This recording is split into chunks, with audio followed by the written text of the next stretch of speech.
Désormais, ce sont les derniers chasseurs de pigeons de Villeurbanne. La ville a décidé de suspendre le gazage de ces oiseaux. Une décision qui semble satisfaire les habitants. Il n'était qu'une quarantaine à s'en plaindre chaque année. C'est une bonne décision. C'est des animaux, ils ont le droit de vivre. Hein. Ils montent sur les tables pour ils picorent en fait les restes des gaufres, etc. C'est un peu gênant, mais on leur jette des verres d'eau, ils partent. Moi, ça me gêne pas tellement pour autant. Maintenant. Non, mais les tuer, non. Non, les tuer, non. Non, je suis pas d'accord.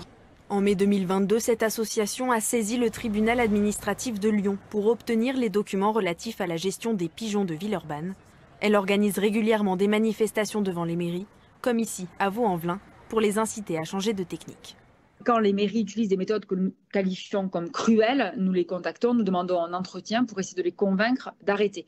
Donc, selon notre état des lieux, on est à peu près à la moitié des villes qui utilisent des méthodes éthiques efficaces et la moitié qui utilisent des méthodes cruelles. À la place des techniques létales, l'association préconise la mise en place de pigeonniers contraceptifs, comme ici à Grenoble. Les œufs sont remplacés par des copies factices.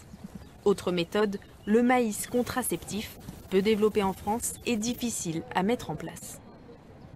En termes de santé environnementale, de pollution, de perturbateurs endocriniens, d'impact sur la biodiversité, on n'a pas de réponse, on n'a pas de données. Et en plus, ça augmente vraiment le coût de façon exponentielle parce que ça demande une présence humaine beaucoup plus importante. La mairie de Villeurbanne se laisse une année de réflexion pour choisir sa nouvelle méthode. En attendant, elle mise sur la sensibilisation.